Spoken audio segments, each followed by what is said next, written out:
Bueno, buenas tardes y bienvenidos a esta nueva actividad de la Madraza, el Centro de Cultura Contemporánea de la Universidad de Granada y, en concreto, una actividad de la Cátedra Francisco Suárez de Ciudadanía y Derechos Humanos.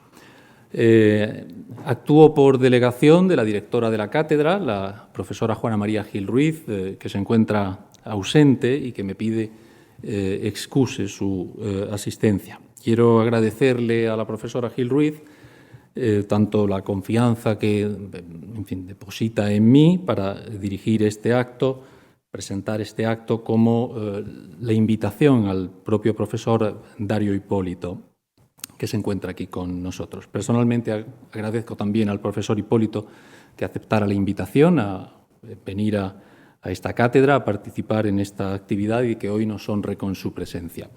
Antes de comenzar voy a presentar brevemente, enumerar algunos de los méritos, o dar algunos datos sobre la trayectoria académica y de investigación del profesor Dario Hipólito. Dario Hipólito es profesor ordinario en la Universidad de Roma III, es ordinario, el equivalente a catedrático para nosotros de Filosofía del Derecho. Ha enseñado Historia de las Doctrinas Políticas, Historia Moderna, en la Universidad de Roma La Sapienza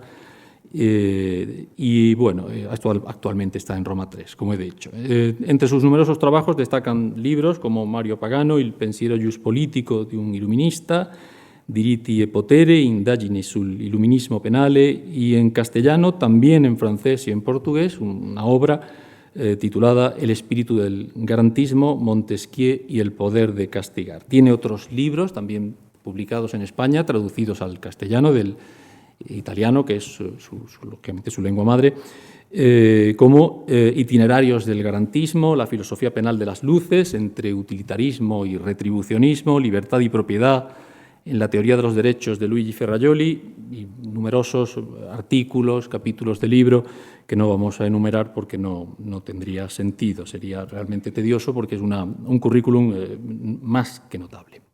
Es además editor junto a Simone Espina de la obra de Luigi Ferrajoli, un jurista que no necesita presentación, El paradigma garantista, filosofía crítica del derecho penal.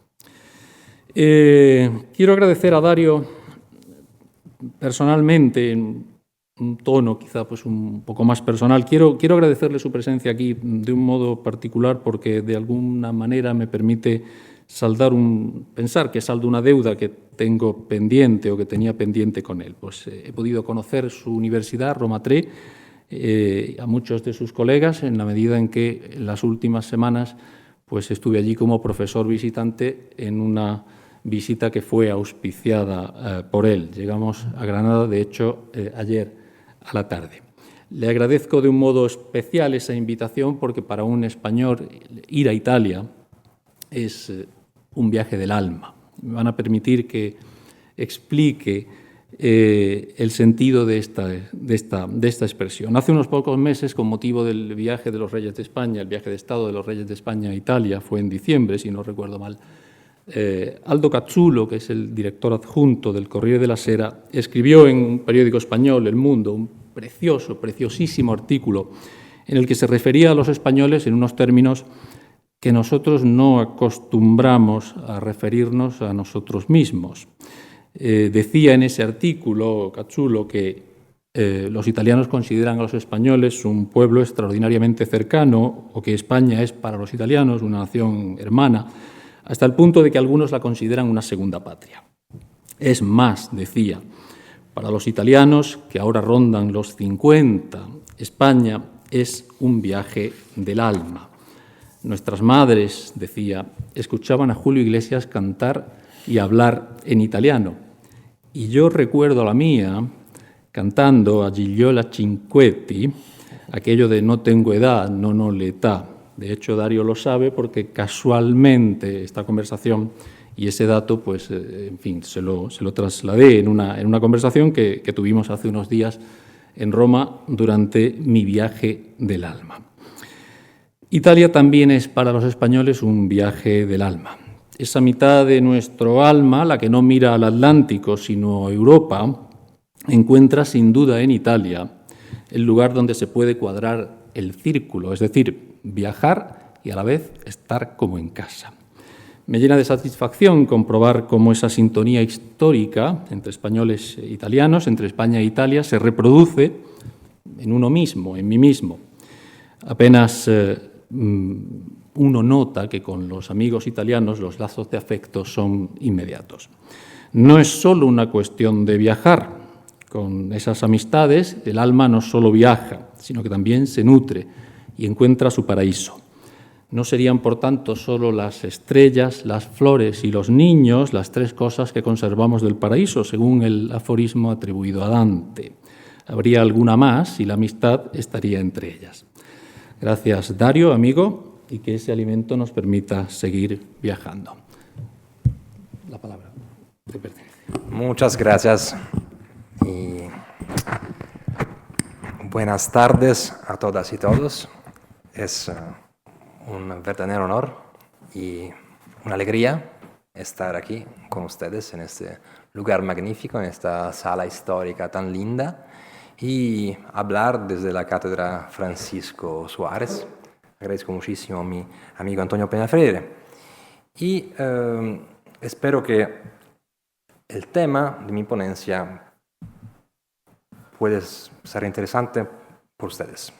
El título sitúa la cuestión penal en un lugar, Europa, y en un tiempo, la modernidad.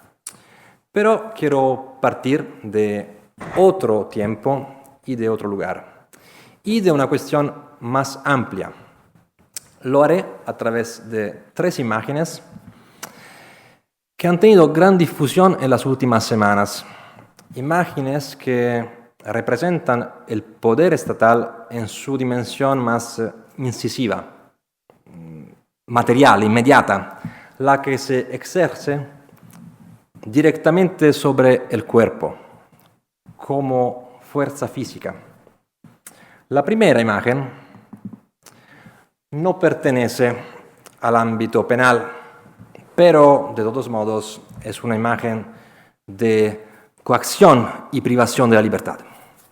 Una fila de hombres esposados con los tobillos encadenados caminan hacia la puerta trasera de un avión militar bajo el control de agentes uniformados.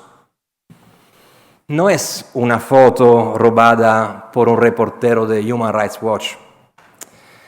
Es una foto oficial publicada por la Casa Blanca. En el pie de la foto leemos: los vuelos de deportación han comenzado. Podría parecer el título de un periódico liberal, una denuncia, pero no, es una reivindicación. Es el poder político el que elige esas palabras para amplificar el efecto de las imágenes. La Casa Blanca quiere que veamos a esos hombres encadenados y que sepamos que está ejecutando una política de deportación. La elección de la palabra es tan significativa como la publicación de la foto. La segunda imagen que les propongo proviene de un video que comienza en un aeropuerto y termina en una cárcel. En el video aparecen militares con cascos antibalas, vehículos blindados en movimiento y que forman una lunga cola, y agentes de custodia encapuchados, pero los protagonistas del video son decenas y decenas de hombres deportados por el gobierno de Estados Unidos para ser encarcelados en un centro de confinamiento del terrorismo en El Salvador.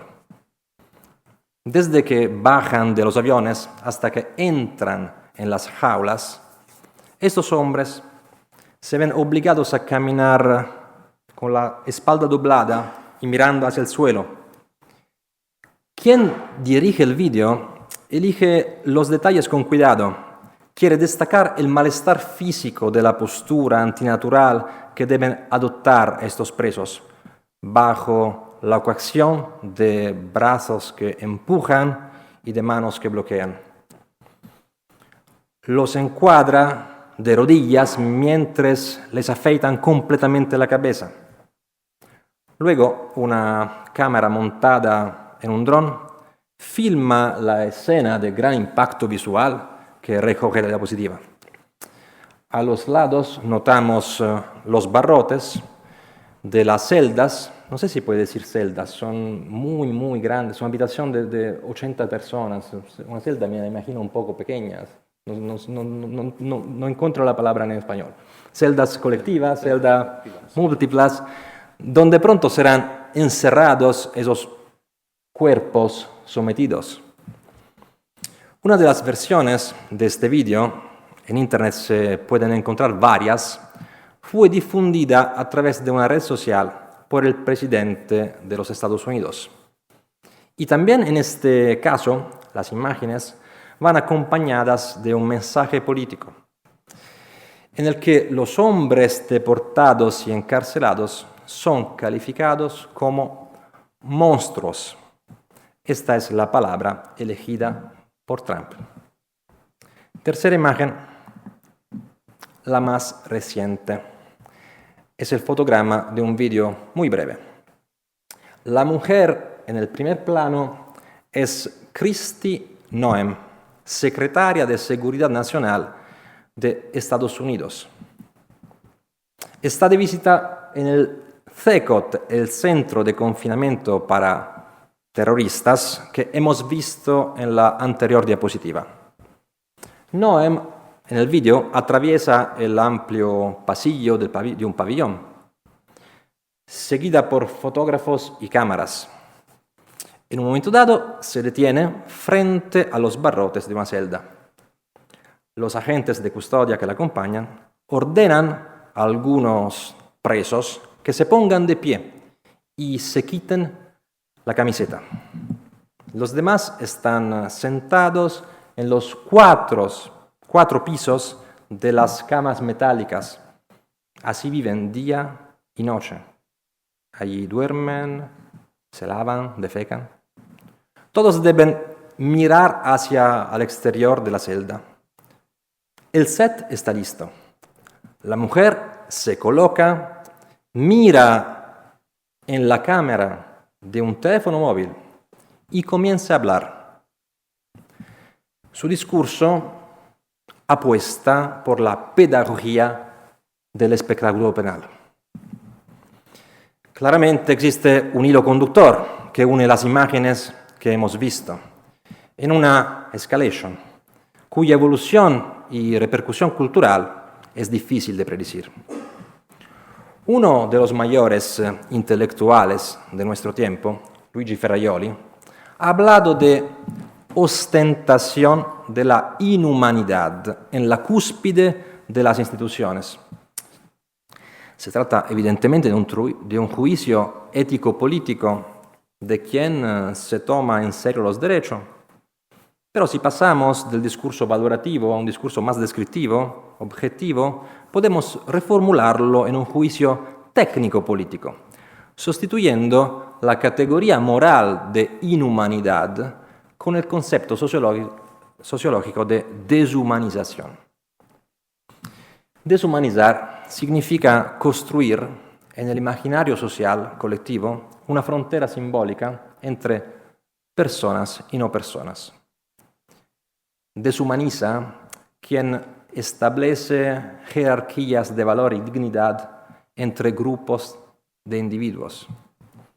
Deshumaniza quien alimenta una antropología de la desigualdad que degrada a los que son clasificados como inferiores.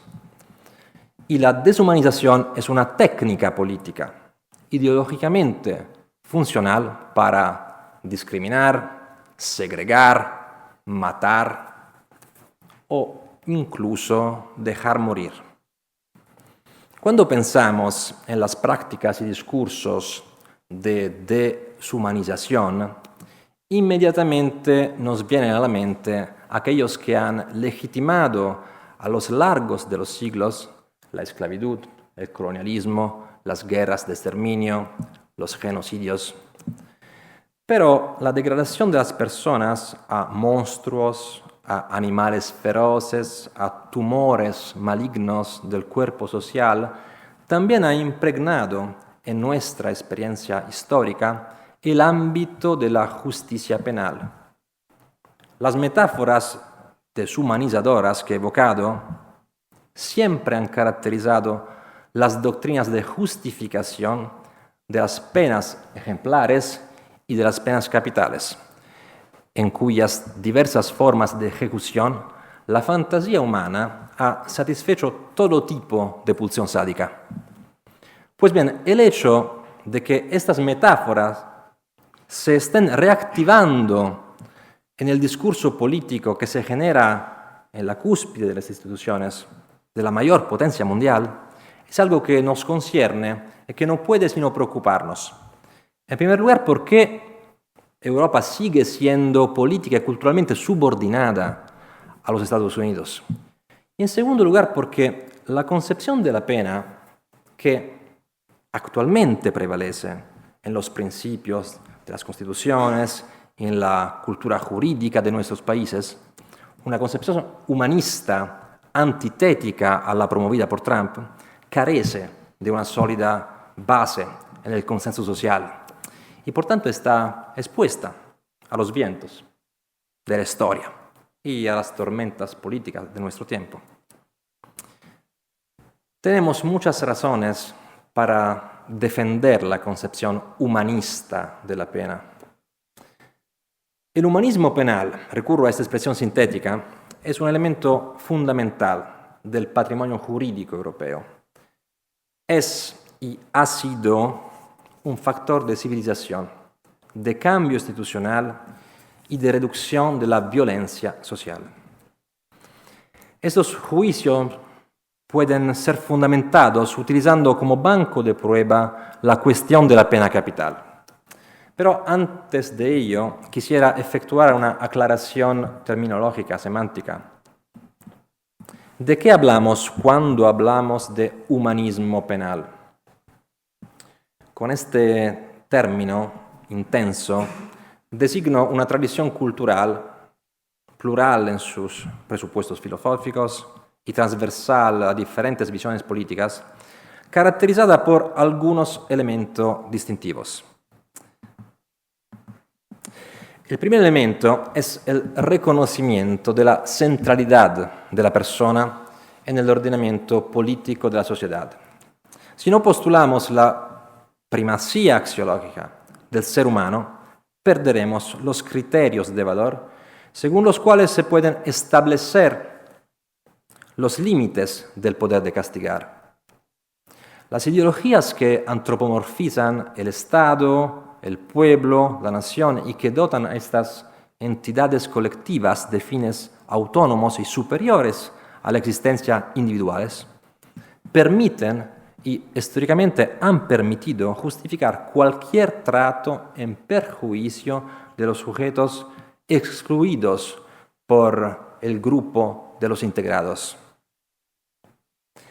El segundo elemento del humanismo penal es la consideración del sistema penal como una dimensión crucial del orden civil.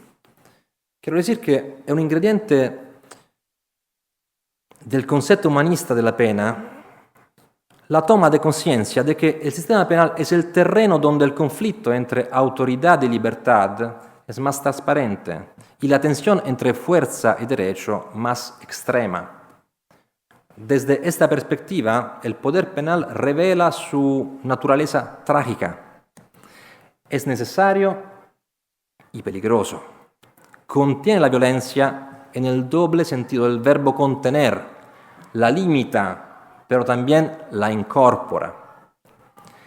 El tercer elemento del humanismo penal está relacionado con la toma de conciencia de que la criminalidad es un fenómeno social, lo que implica que la sociedad tiene una corresponsabilidad en el desarrollo de la desviación penal. Ciertamente la responsabilidad penal es personal, pero no podemos ignorar que las formas de la delincuencia están siempre ligadas a la estructura de la sociedad. Por eso las políticas sociales tienen una eficacia preventiva en la reducción de los delitos mucho mayor que la que se obtiene con políticas penales. Cuarto elemento del humanismo penal es precisamente el rechazo de la concepción del autor del delito como sujeto degradado en su humanidad, como una bestia a batir, como un virus a erradicar, como un enemigo a eliminar. Dicho de otra manera, es el reconocimiento de la dignidad de la persona también en el sujeto al que se aplica la pena. Y todos estos elementos se reflejan en la dimensión pragmática del humanismo penal, que frente al derecho positivo asume una posición crítica y reformadora, y que en su polimorfismo histórico ha influido y sigue influyendo en la esfera penal. Por eso podemos reconocerlo como un poderoso factor de cambio institucional y de civilización. Le propongo un ejemplo paradigmático, la cuestión de la tortura. Durante siglos y siglos, la tortura fue un instrumento a disposición del Poder Judicial. En los tribunales había lugares equipados para practicarla. La tortura no se utilizaba para castigar, sino para probar. Era un medio de investigación, una técnica probatoria. Servía para obtener confesiones. Era funcional para determinar la culpabilidad de los acusados, con vista a condenarlos y castigarlos. Era perfectamente legal, autorizada y regulada por el derecho como acto de ejercicio del poder. Hoy en día, sin embargo, la inmunidad frente a la tortura es un derecho inviolable y la tortura es un delito imprescriptible, prohibido por tratados internacionales y sancionado por la legislación de numerosos estados. Quienes torturan hoy no aplican el derecho penal, como hacían los jueces del antiguo régimen. Lo violan, infringiendo una prohibición destinada a proteger el valor supremo de la persona humana. El término tortura sigue siendo un término del léxico jurídico, pero mientras en el pasado designaba un dispositivo procesal, en el presente es el nombre de un crimen abominable. Esta evolución sería incomprensible si no se tuvieran en cuenta la difusión y el impacto de la concepción humanista del derecho penal. Podría poner otros ejemplos, pero quiero ahora centrarme en la cuestión de la pena capital. En 2007, en ocasión del Día Mundial contra la pena de muerte, el secretario del Consejo de Europa, que en aquel momento era el laborista británico Terry Davis, declaró solemnemente: el rechazo de la pena de muerte es uno de los fundamentos de la identidad europea. Sí, estamos de acuerdo. Pero toda identidad cultural es mutable, porque es historia y nada más que historia.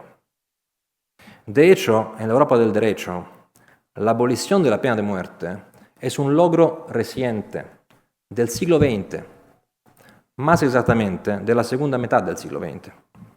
Recordemos que en la Convención Europea para la Protección de los Derechos Humanos, firmada en 1950, no tenía lugar la prohibición de la pena de muerte.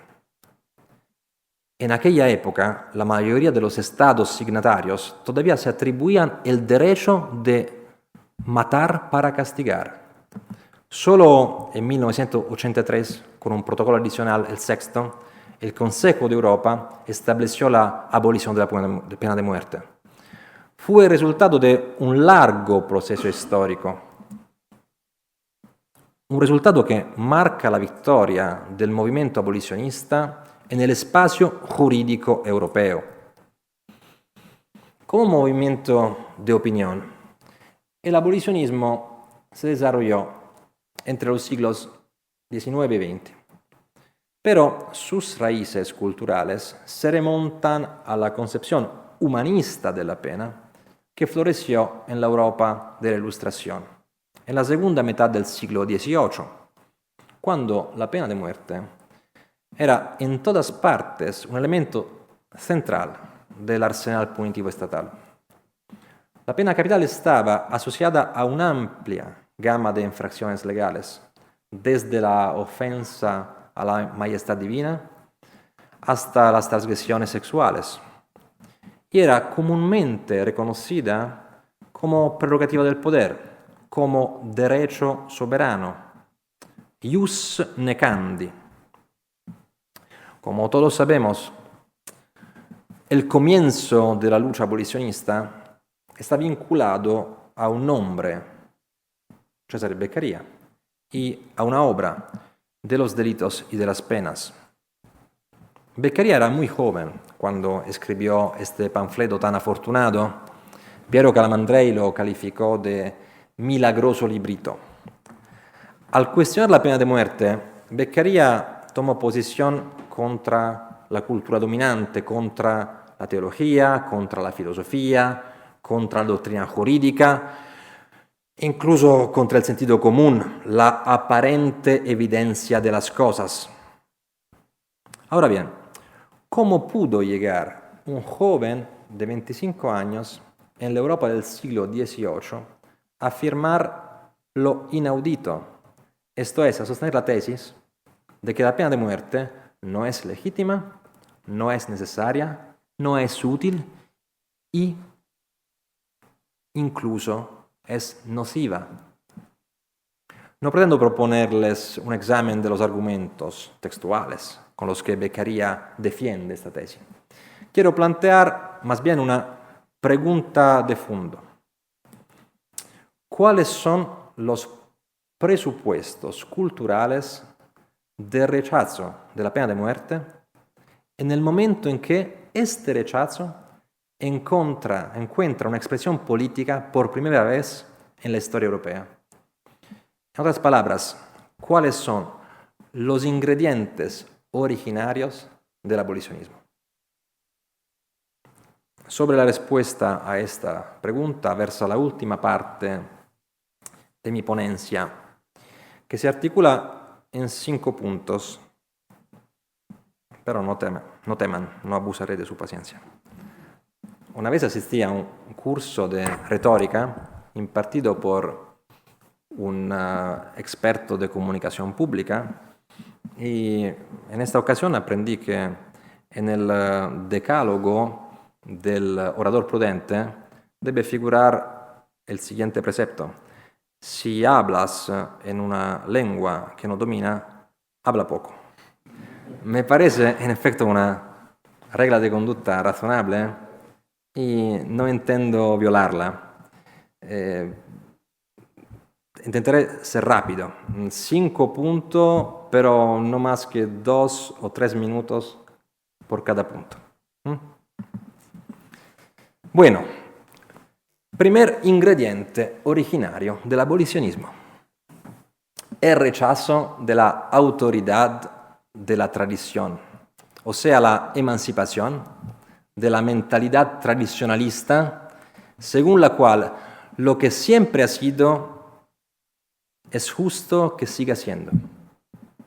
Lo que ha resistido la prueba del tiempo debe conservarse.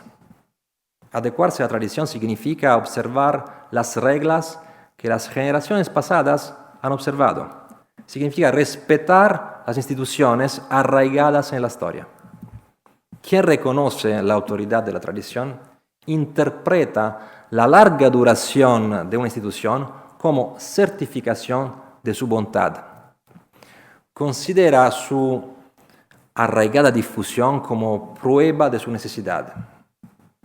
En el universo del derecho, esta mentalidad tradicionalista ha elevado la consuetudo a categoría de racionalidad inmanente y ha visto en el consensus gentium el reflejo de la razón, a través de la cual la naturaleza o Dios habla a todos los hombres.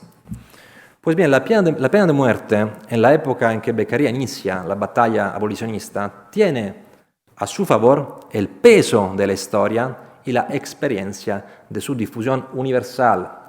Para refutarla es necesario desmontar las certidumbres del tradicionalismo. Beccaria lo intenta utilizando su dialéctica afilada. A quienes legitiman la pena de muerte con, él dice, el ejemplo de casi todos los siglos y de casi todas las naciones, replica eficazmente: los sacrificios humanos fueron comunes a casi todas las naciones. ¿Y quién se atreverá hoy a disculparlos?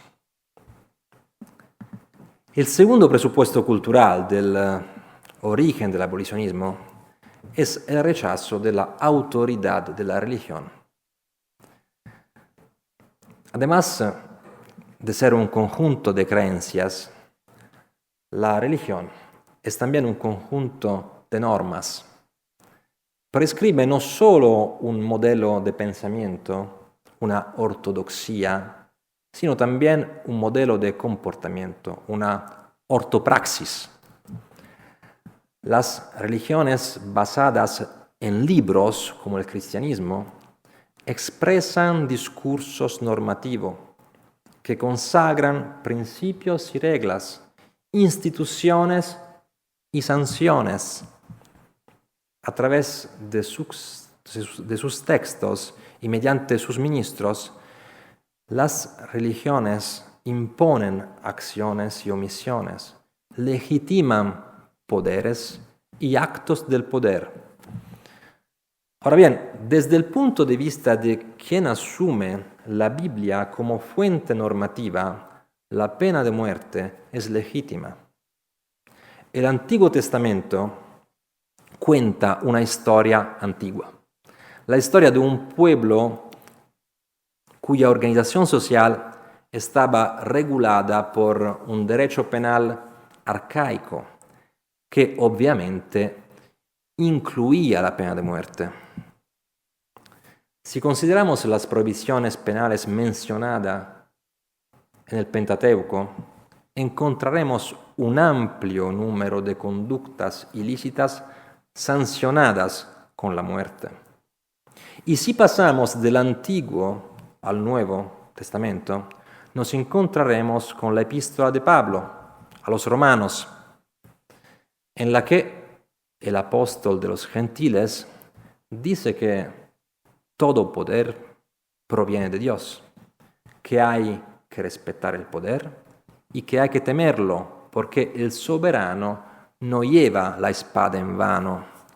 Este pasaje bíblico es citado por todos los apologistas medievales y modernos del poder de castigar con la muerte.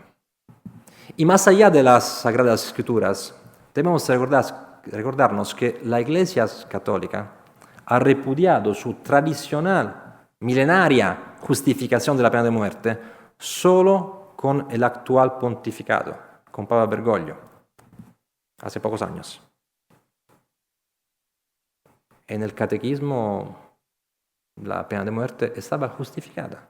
La reforma fue una decisión de Bergoglio. En la época de Beccaria, junto al verdugo y al condenado, se llama paciente, ¿no? En la escena del patíbulo siempre estaba un cura. Por lo tanto, deslegitimar la pena de muerte para cumplir esta operación intelectual, cultural, era necesario emanciparse de la autoridad de la religión. Y la cultura de la Ilustración marca una etapa importante, diría que decisiva, en este proceso de emancipación, de laicización, iniciado con el Renacimiento y la Revolución Científica. Recordarán ustedes la icástica definición de Kant. La Ilustración es la salida del hombre del estado de minoría de edad. Tercer elemento del abolicionismo: la negación de la concepción organicista de la sociedad, según la cual el todo es superior a las partes. Se trata de una concepción que ontologiza la antiquísima metáfora del cuerpo político. La sociedad es para los individuos lo que el cuerpo físico es para sus miembros. Así como el cuerpo es más importante que los miembros que lo componen, la sociedad es más importante que los individuos. La importancia de las partes del cuerpo depende de la función que desempeñan dentro de él. Del mismo modo, los individuos están subordinados a las funciones del organismo social. En el marco de esta analogía, la pena de muerte encuentra plena legitimación. Las variaciones sobre el tema son innumerables, pero la formulación canónica más influyente de este argumento organicista se encuentra en la Summa Theologiae de Tomás de Aquino. Leo un pasaje. Si fuera necesario para la salud de todo el cuerpo humano la amputación de algún miembro, porque está infectado y podría infectar a los demás, tal amputación sería loable y saludable. Pero todo individuo está con la sociedad de la que es miembro en la misma relación que una parte con el todo. Por lo tanto, si algún individuo se convierte en un peligro para la sociedad, es loable y saludable quitarle la vida para preservar el bien común. Evidentemente, el rechazo de la pena de muerte presupone oponerse a esta concepción, es decir, valorar a la persona como un fin en sí misma, como sujeto de derechos fundamentales, de derechos de inmunidad frente a la sociedad políticamente unificada en el Estado. El cuarto presupuesto es el rechazo de la concepción retribucionista de la pena, según la cual el mal penal debe corresponder al mal criminal. Se trata de una concepción antigua, incluso arcaica. Su fuerza está arraigada en nuestras intuiciones morales desde tiempo inmemorial. Es el sentimiento de justicia según el cual el culpable merece un castigo en razón de su acción. Punitur quia peccatum est. Desde esta perspectiva, el castigo del delincuente es la materialización de un principio moral basado en la justicia natural. Y es la justicia natural la que establece la correspondencia isomórfica entre delito y castigo. Un asesino debe pagar con sangre la sangre que ha demarrado. Es un tópico del justnaturalismo antiguo, medieval y moderno, y Locke lo reitera en el siglo XVII, remitiéndose al libro del Génesis, a la Biblia. Entonces, una norma de derecho divino tomada como norma de derecho natural. El que derramare sangre de hombre, por el hombre su sangre será derramada. Génesis 9:6. Y Kant, en polémica con el abolicionismo de Beccaria, vuelve a avalar la fundamentación moral de este precepto penal. Escribe: quien ha matado debe morir, porque no hay ningún sustitutivo que pueda satisfacer la justicia. La única pena justa en comparación con la muerte causada por la acción criminal es la muerte legalmente infligida al criminal. Para cuestionar la legitimidad de la pena de muerte es evidente que hay que subvertir esta visión retribucionista, rechazar el principio justnaturalista de homogeneidad entre delitos y castigos, pensar el derecho penal fuera de la mitología de la justicia natural.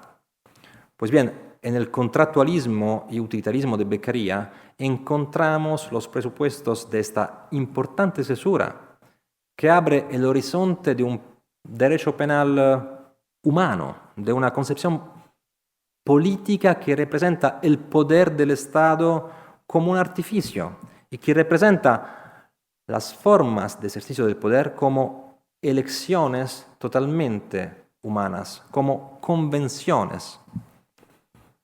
son los hombres quienes deciden si castigar, cuándo, por qué y cómo. No es la naturaleza, no es Dios.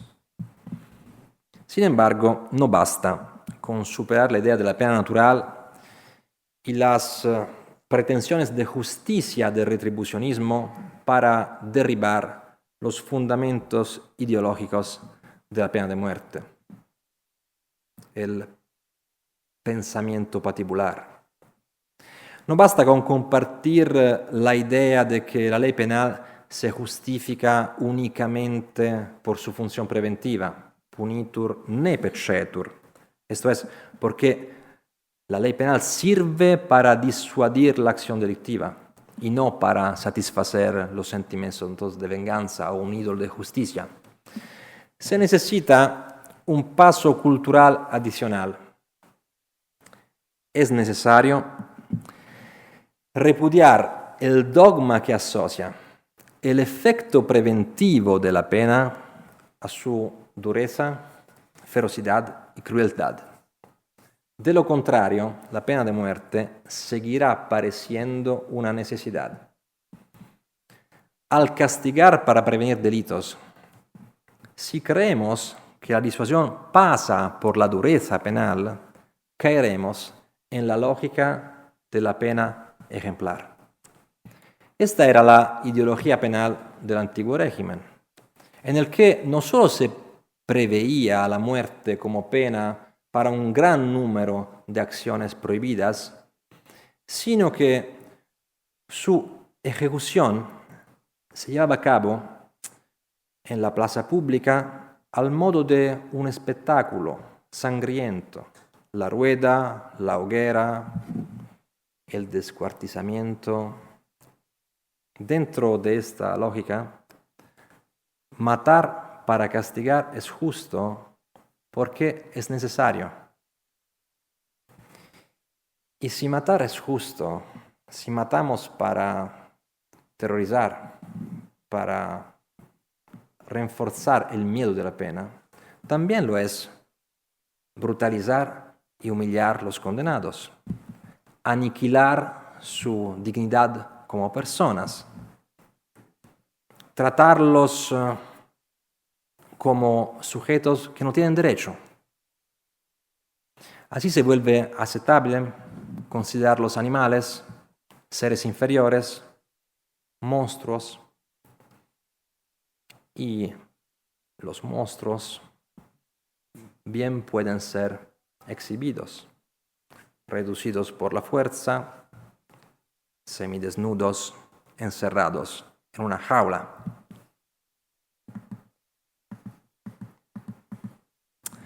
Frente a esa jaula, podemos identificarnos en cuanto ciudadanos honestos con esa mujer que se complace grabando su video. O podemos reconocernos como seres humanos en esos cuerpos y en esos rostros más allá de los barrotes. Podemos sentirnos reconfortados por el poder que exhibe su fuerza o quedar perturbados ante la violencia del poder. Podemos aplaudir el espectáculo penal, el espectáculo del castigo ejemplar, o podemos reaccionar a la propaganda punitivista activando la fuerza de la empatía, reafirmando y difundiendo los valores del humanismo en la justicia penal. Lo que no podemos hacer es fingir que no pasa nada, porque todo está sucediendo antes nuestros ojos, días tras días, a la luz del día. Y esta vez, las generaciones futuras sabrán que lo sabíamos. Muchas gracias por su atención amable. Muchas gracias.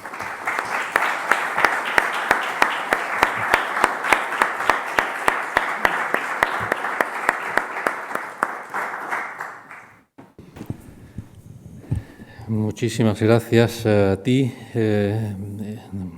Dario, por una ponencia tan conmovedora, sólida, fundada por este llamamiento a remover nuestras conciencias, a activar nuestras conciencias frente a la brutalidad. Y gracias también, desde luego, por el esfuerzo de expresarte en una lengua que no es la tuya, pero que casi lo parece. Poco a poco. Casi lo parece. Apreciamos de una manera especial ese esfuerzo. Bueno, pues si les parece, como es habitual, pues es el momento de que todos aquellos que lo deseen, que tengan algún tipo de observación o comentario, pues puedan formularla, puedan presentar al ponente, al profesor, pues sus consideraciones o, en fin, cualquier comentario que les haya suscitado la presentación. ¿Alguien quiere añadir algo? ¿Alguien quiere decir algo? Sí. Un segundito. Bueno, primero de todo, muchas gracias por una charla tan magnífica. Yo tengo una pregunta. Me interesa también conocer, porque entiendo que a día de hoy pues, tendremos datos acerca de eso, el enfoque utilitarista del asunto. ¿Qué sabemos acerca de cómo influye la abolición de la pena de muerte en los índices de criminalidad y quizá concretamente en los índices de homicidio? Intentaré contestar en español y si no logro hacerlo, pido ayuda a un amigo que habla bien italiano porque es italiano, pero habla mejor español de mí. Bueno, yo diría que cuando Beccaria intentó de argumentar de una manera utilitarista su oposición a la pena de muerte, no tenía experiencia de lugares donde la muerte no se da como pena. Era un discurso psicológico, un discurso que apostaba su la racionalidad, un poco hipotético. Ahora tenemos experiencia. En realidad, las estadísticas pueden leerse de manera muy diferente. Y es difícil llegar a una conclusión basándose sobre los datos de que se pueden inferir la eficacia deterrente, disuasiva de las penas. Pero seguramente no podemos decir que en los estados donde se aplica la pena de muerte son menores, es menor el número de los delitos. Yo diría que la posición de Beccaria, que hace notar que la crueldad de la pena puede contagiar la sociedad y bajar el sentido del valor de la vida humana, puede comportar resultados criminógenos, es bastante comprobada. Pero el problema es la homogeneidad de los datos. No la tenemos. Claramente, por ejemplo, mi país, Italia, no se mata 300 casos de homicidios cada año. Es nada. En Estados Unidos son otros los números, ¿no? Pero Italia es un lugar donde se vive de otra manera, donde hay una distribución de la riqueza diferente, donde hay menor desigualdad. Es difícil comparar. No podemos tomar solo el dato de la presencia o de la ausencia de la pena de muerte. Pero pienso una cosa. Seguramente Beccaria estaba convencido que probar, no se puede demostrar, que la pena de muerte no sirve, no es necesaria y es nociva, era algo de conclusivo. En realidad no es así, porque el problema es que la concepción retributivista está realmente muy arraigada. Una persona que piensa que el asesino merece de morir, no le interesa si esto sirve o no sirve, merece de morir. Yo creo que el retributivismo es una mentalidad que sirve de base a la apología de la pena de muerte mucho más que el utilitarismo. Eso creo. Muchas gracias. ¿Se entendía? Sí, yo lo he entendido, creo que se entendía perfectamente. Me parece que sí, objetivamente no es una percepción personal mía, se ha entendido con claridad. ¿Alguna otra? Sí, Daniel.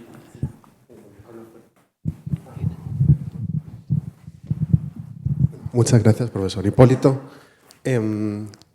Hay un concepto que estaba esperando escuchar, que es el concepto de razón de Estado. De razón de Estado. Que los llevamos como 3 meses sin pronunciarse en medios de comunicación, pero constantemente tenemos en la cabeza la razón de Estado, ¿no? Las políticas arancelarias o lo que has planteado en torno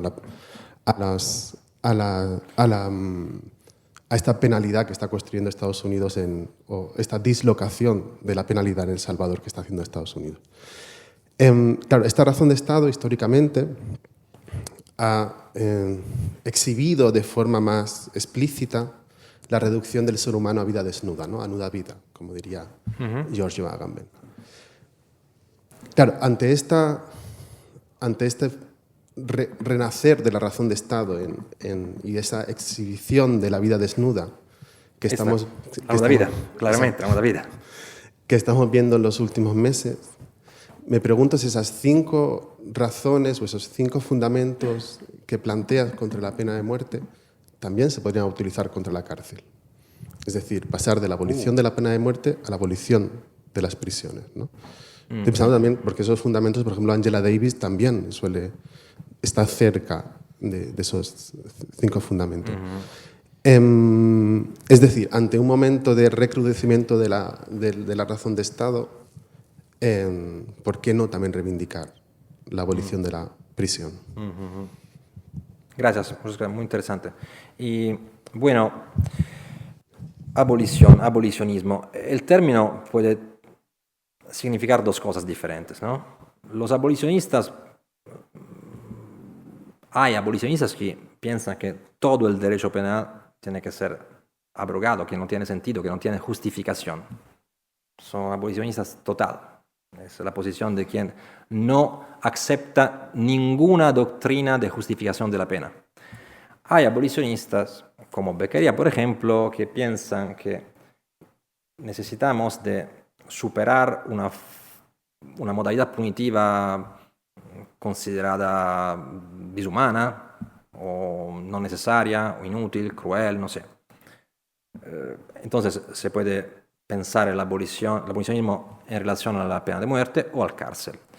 Ahora, a mí me parece interesante el hecho que cuando en la Europa del siglo XVIII, XIX, empezó el movimiento, antes solo cultural, luego político también, contra la pena de muerte, los intelectuales, filósofos, juristas, que conducían esta batalla, bueno, intentaban de convencer de una manera, poniéndose en la cabeza de la gente que pensaba que no era posible eliminar la pena de muerte. Y este discurso fue capaz de convencer a alguien. Claramente necesita, para ganar, tiene que convencer los decisores políticos, ¿no? Pero lo que pienso es que en ese momento hay un discurso sobre la abolición de la cárcel. Mi sensación es que los que lo comparten no se ponen el problema del consenso que tiene la cárcel, la pena ejemplar en la sociedad. La historia del abolicionismo contra la pena de muerte, yo diría también el ensayo de Beccaria como ensayo argumentativo sería un buen modelo para pensar a una batalla contra otra forma punitiva. Bien entendido, en realidad la cárcel, que es como pena, nació en el siglo XIX, antes no era un instrumento penal, era otra cosa, ¿no? La cárcel ha cambiado en estos 2 siglos. En esto también vemos un reflejo del humanismo penal, porque si pensamos a la cárcel de los orígenes, bueno, el régimen penitenciario era otra cosa. no era privación de la libertad, era privación de todos los derechos. Y no era solo algo que afectaba a inmunidades fundamentales, sino también a libertades. Había el obligo del silencio, el obligo del trabajo. Todo esto no lo tenemos en este momento, ¿no? Entonces, los cambios son relevantes. La cultura jurídica y la jurisprudencia contemporánea está luchando contra la legitimidad de la cadena perpetua y ha cambiado efectivamente la configuración de esta pena. La jurisprudencia de la Corte de Estrasburgo, por ejemplo. En ese momento me parece que la cárcel sigue, es percibida como una necesidad. Para cambiar esta mentalidad necesita un trabajo cultural que no es fácil. Y sobre todo por un hecho. En la lucha contra la pena de muerte, los protagonistas pensaban a otras formas penales, que eran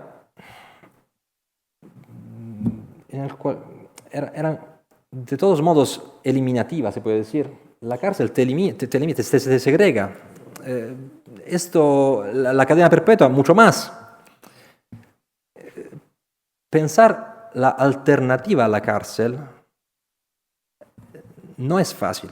Y no es un caso que los abolicionistas no proponen forma alternativa que puedan ser considerada como pena por la mayoría de la gente. Y eso es un problema. Teníamos una palabra por aquí, profesor Iván Daldós, y a continuación le damos la...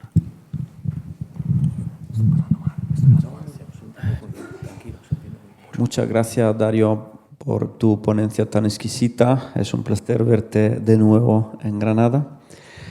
Yo quiero, dos cosas muy rápidamente. En primer lugar, remarcar, si abrazamos esa perspectiva abolicionista con respecto a la pena de muerte, yo creo que hay que remarcar uno de los sentidos que Luigi Ferrajoli asocia a la expresión garantismo como filosofía política, y voy en un momento. Y en segundo lugar, una pequeña provocación, no a ti, más bien a lo que nos has mostrado, con respecto a esa idea de la pedagogía de la justicia o de la injusticia penal, podemos decir. Entonces, estaba diciendo, remarcar el sentido de garantismo como filosofía política, que nos obliga a distinguir entre un derecho y un Estado construidos como artificios para proteger los seres humanos, ¿no? Los derechos y la libertad. Es una concepción heteropoética del Estado del Derecho que corresponde, si no me equivoco, a ese sentido de garantismo que esboza Ferrajoli. A diferencia de una concepción, en cambio, que se plantea el Estado del Derecho como fines en sí mismos, y es lo que podemos ver también cuando un Estado asume la forma organicista y asume una forma antropomorfa, ¿no? Tú dirías, Daniel.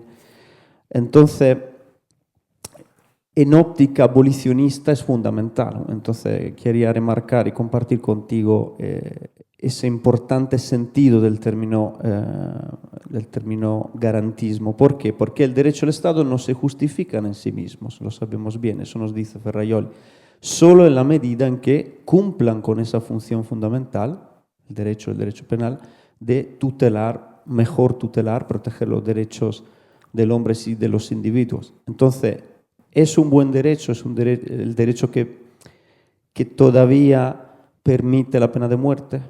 En esa óptica, la respuesta es negativa. La provocación con respecto, o la pregunta con respecto a esa idea de pedagogía de la justicia en justicia penal. Si tuviéramos que interpretar la nuestra categoría, por ejemplo, italiana, ¿no? El artículo 27 de la Constitución italiana asocia a la sanción penal una finalidad reeducativa. La finalidad es pedagógica.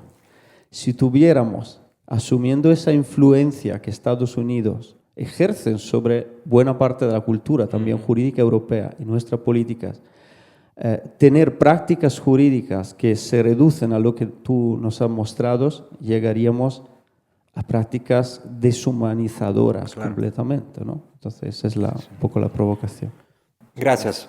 Bueno, primer punto. Yo creo que el garantismo es una forma de humanismo penal, sin duda. Y, en efecto, el garantismo de Ferrajoli tiene una conexión muy fuerte con el contractualismo y el utilitarismo de Beccaria. Ferrajoli habla de espacio Beccaria, que es el espacio de la crítica, del proyecto, de la reforma, de un derecho penal que pone al centro la tutela de los derechos individuales. Esto es.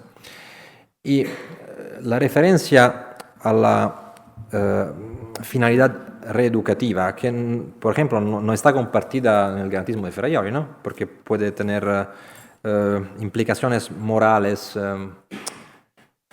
y liberales. Bueno, no es un caso que una parte de la clase política italiana, la parte más cercana de la ideología que en ese momento tiene imperio en Estados Unidos de América, propone la abolición de este artículo en que se habla de una función reeducativa, porque la cárcel puede ser también la que hemos visto, un lugar donde simplemente están segregadas personas. Esto.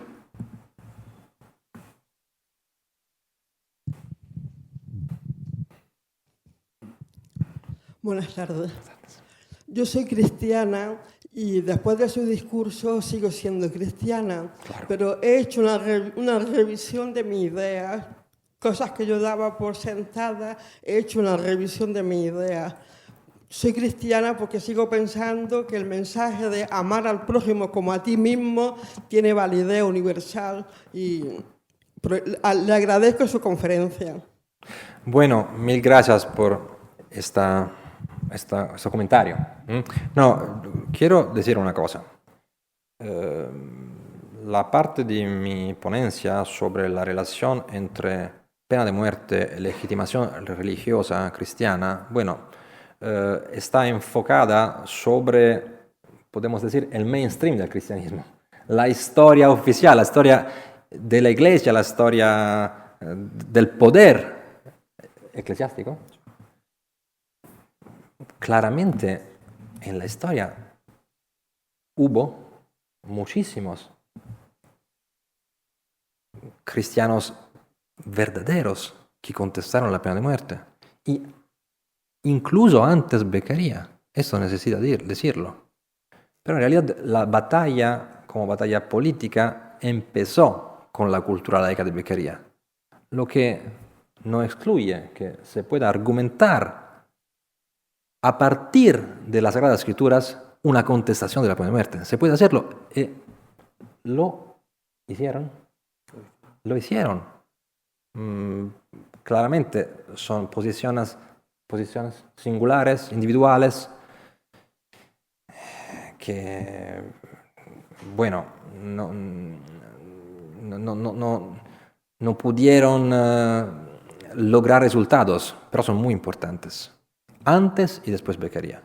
Y sobre todo, después yo diría que en este momento, por ejemplo, si vamos a ver el texto de la reforma de Bergoglio, de la parte del catequismo en que estaba justificada la pena de muerte, vemos que Bergoglio puede tranquilamente fundamentar su decisión sobre la Biblia, sin dificultad. Se puede hacer, claro. No matar. No matar. No significa solo de este mandamiento. Se puede tranquilamente argumentar que nadie puede matar. Muchas gracias por su comentario, profesor Peter. Y yo también quería decir una cosa. Me voy pero después de ti, Peter. Profesor. Vale, pues muchas gracias por su excelente presentación.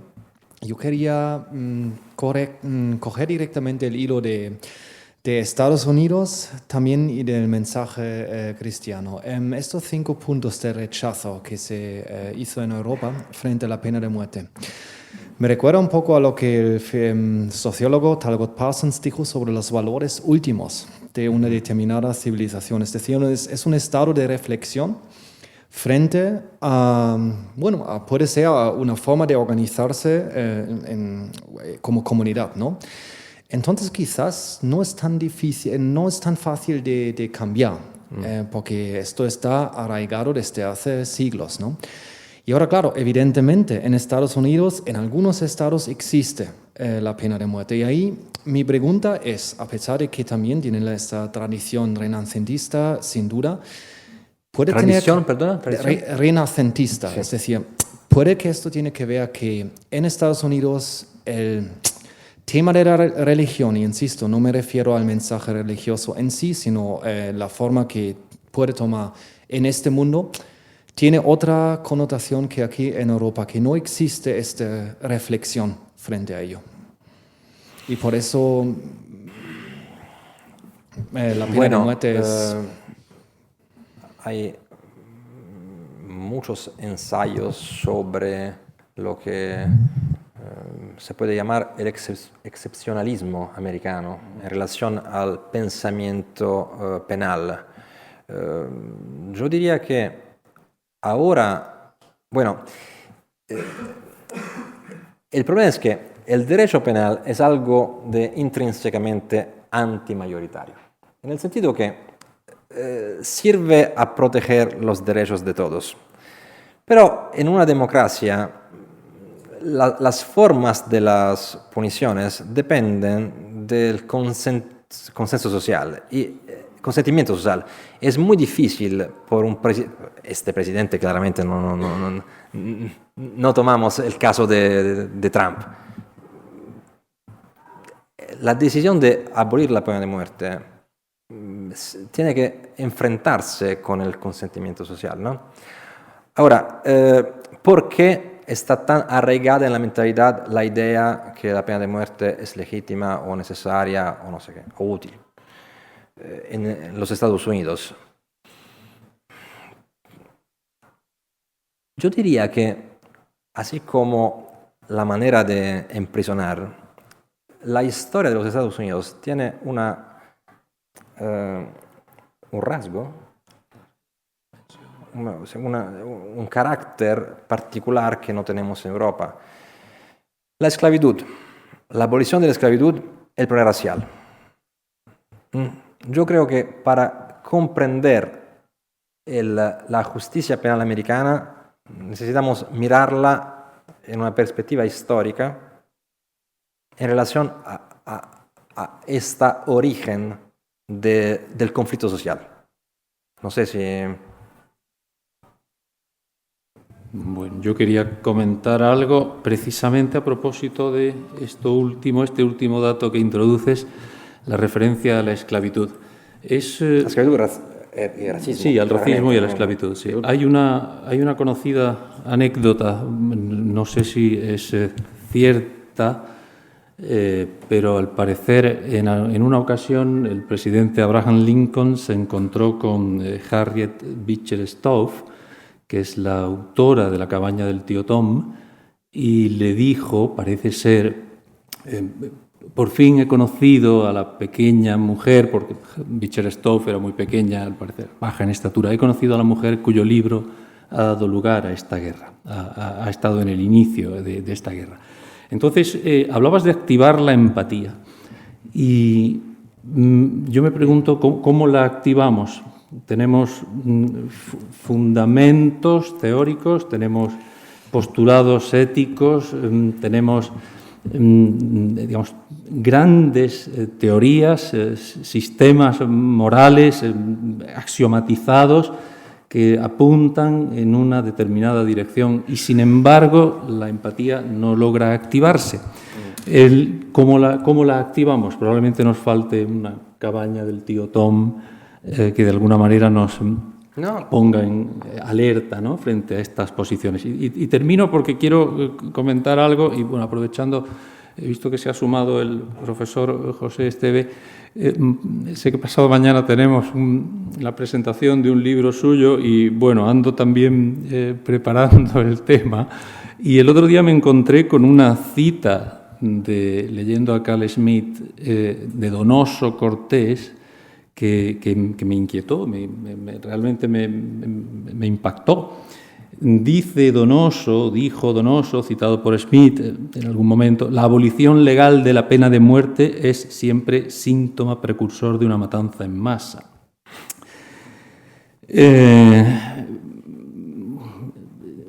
Por ser provocador, consideraciones excesivamente doctrinarias podrían tener ese efecto si no van acompañadas de una pedagogía que realmente active la empatía. Muy interesante. Bueno,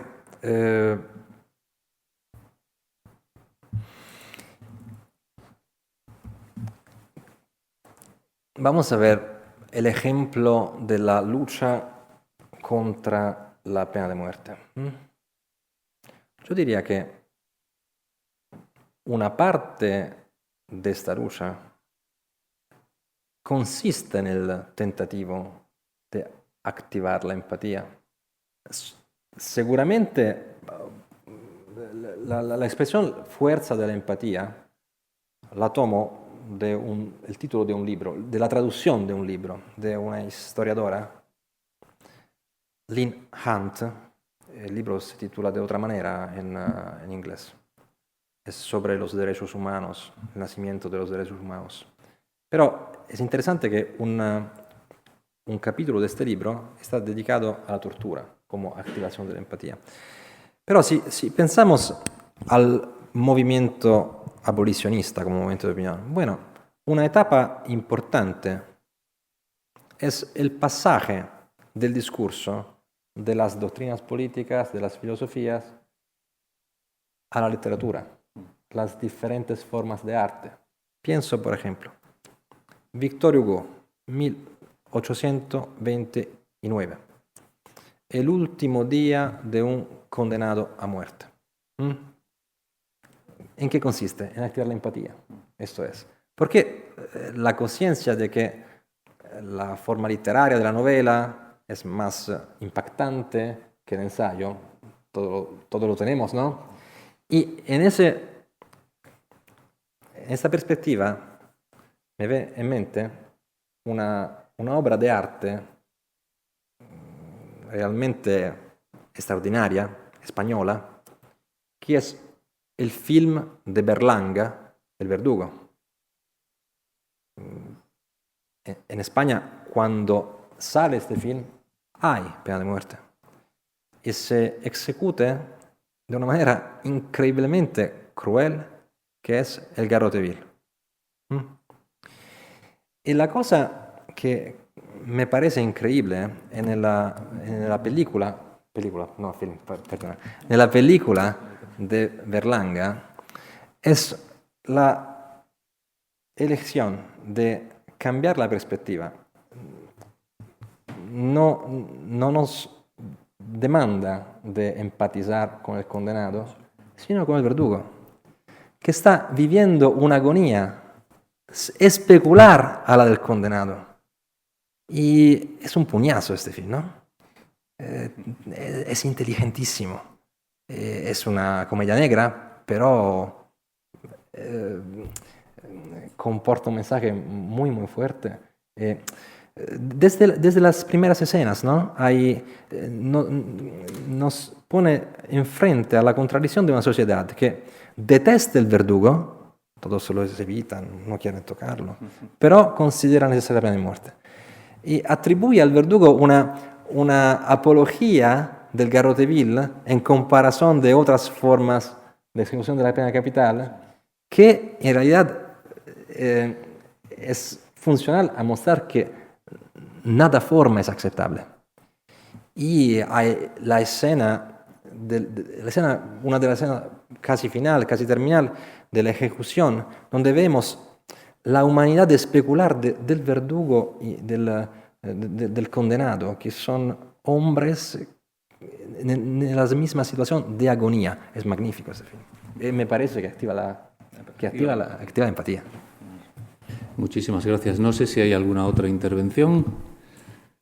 Pues la verdad es que solo podemos agradecer al profesor Hipólito su ponencia y desde luego su esfuerzo más que exitoso de trasladar sus ideas en un castellano sobresaliente, en un español más que notable a una audiencia. También hay que agradecerles a ustedes, por supuesto, su presencia aquí, su interés, las preguntas, los comentarios que han formulado.